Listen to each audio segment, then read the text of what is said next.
வணக்கம், வெல்கம். இது சிம்பிளி சமையல். நான் உங்கள் ரேகா. எல்லோரும் நலமுடன் இருக்க இறைவனை வேண்டுகிறேன்.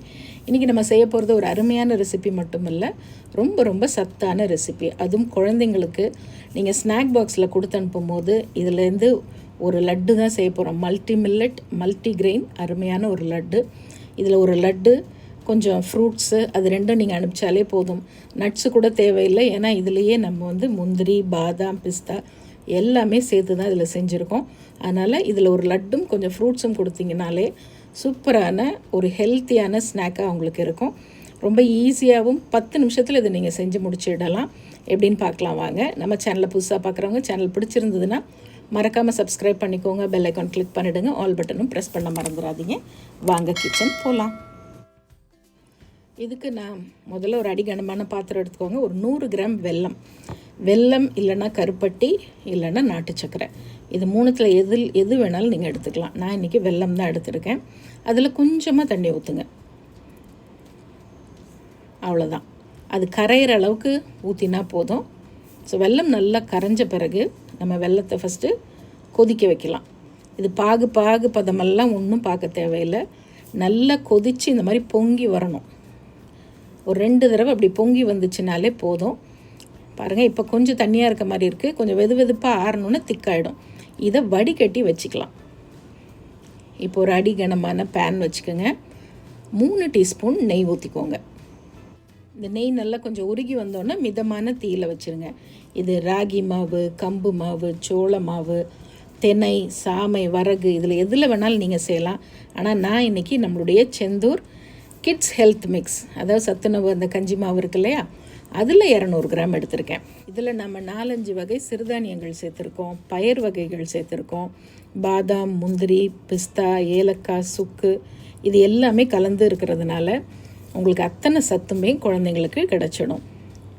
இப்போ அதில் நம்ம 200 கிராம் சேர்த்துருக்கோம்.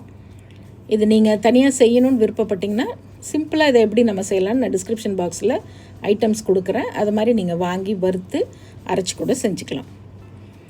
இப்போ நெய்யில் 2 நிமிஷம் மிதமான தீயில் வறுத்து விடுங்க. கொஞ்சம் கட்டி இருக்க மாதிரி இருக்கும், ஆனால் ஒன்றும் இல்லை. அதை எடுத்து இப்படி லைட்டாக நீங்கள் உதுத்திங்கனாலே உதுந்துடும். அப்படி இல்லை அப்படின்னா நீங்கள் ஃபஸ்ட்டு மாவை வெறும் சட்டியில் ஒரு 2 நிமிஷம் வறுத்துட்டு அதுக்கப்புறமா நெய் சேர்த்துக்குங்க. இப்போ நான் ஒரு 50 கிராம், அதாவது 1/4 கப் அளவு டெசிகேட்டட் கோகோனட், அந்த தேங்காய் சேர்க்குறேன். நீங்கள் ஃப்ரெஷ்ஷாக துருவின தேங்காயை நெய்யில் நல்லா கொஞ்சம் லைட் ப்ரௌனாக ஈரப்பதம் இல்லாமல் வறுத்துட்டு கூட சேர்த்துக்கலாம். இப்போ இது எல்லாத்தையும் ஒன்றா நல்லா கொஞ்சம் ஆறட்டும்.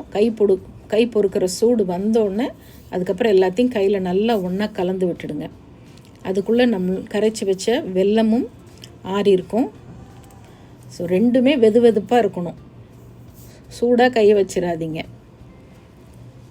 இப்போ வெல்லத்தை அதில் சேர்த்துடலாம். முதல்ல ஒரு 3/4 அளவுக்கு சேர்த்துக்குங்க. அப்புறம் தேவைப்பட்ட, ஆனால் கரெக்டாக இருக்கும். 100 கிராம் நீங்கள் காய்ச்சி நல்லா திக்காக அப்படி எடுத்து வச்சிட்டிங்கன்னா அந்த வெல்லம் கரெக்டாக இருக்கும். எல்லாத்தையும் நம்ம கையில் நீங்கள் இப்போ ஒன்றா கலந்து விட்டுடுங்க. நல்லா பிசைஞ்சு விட்டுடுங்க. இந்த வெல்லத்துக்கு பதிலாக நீங்கள் வெறும் தேன் கூட ஊற்றி இதை மாதிரி பிசையலாம். நல்ல சுத்தமான முதல் தரமான தேன். சீக்கிரமே நம்மளுடைய செந்தூர் மசாலாஸில் ஃபஸ்ட் குவாலிட்டி தேன், அப்புறம் நெய் எல்லாமே வரப்போகுது. இப்போது கை பொறுக்கிற சூடு வந்தோடனே ஒன்றும் இல்லை, அழகாக கொஞ்சம் எடுத்து இந்த மாதிரி நீங்கள் லட்டாக பிடிச்சிட வேண்டியதான். ரொம்ப ஈஸியாக சாஃப்டாக பிடிச்சிடலாம். அவ்வளோதான். இதில் நம்ம கூட ஒரு முந்திரி வச்சு உருட்டினிங்கன்னா பார்க்கவும் அழகாக இருக்கும். ஸோ இது மாதிரி அவ்வளோதான். நான் எடுத்திருக்க இந்த குவான்டிட்டி மாவில் பார்த்திங்கன்னா ஒரு 14 லட்டு வந்திருக்கு. கடைசி லட்டு மட்டும் கொஞ்சம் குட்டியாகிடுச்சு. மற்றபடி 14 லட்டு வருது. 200 கிராம் மாவில் 14 லட்டு வரும். ஸோ டெய்லி குழந்தைங்களுக்கு 1 2 நீங்கள் கொடுத்தீங்கன்னா ஒரு வாரத்துக்கு தாராளமாக இதை ஸ்டோர் பண்ணிக்கலாம்.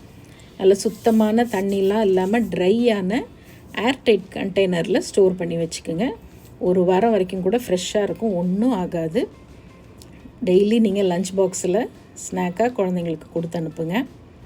நிச்சயமாக அவங்களுக்கு பிடிக்கும். டேஸ்ட் ரொம்பவே நல்லாயிருக்கும். ட்ரை பண்ணி பார்த்துட்டு எப்படி இருக்குன்னு சொல்லுங்கள். நம்ம சேனலை ஃபேஸ்புக்லேயும் இன்ஸ்டாகிராம் பேஜ்லேயும் ஃபாலோ பண்ண மறந்துடாதீங்க. அதோட லிங்க் டிஸ்கிரிப்ஷன் பாக்ஸில் கொடுத்துருக்கேன். இன்னொரு ஃபேண்டாஸ்டிக் ரெசிபியோடு மறுபடியும் பார்ப்போம். இது சிம்பிளி சமையல். நான் உங்கள் ரேகா. தேங்க்ஸ் ஃபார் வாட்சிங். Take care. பை.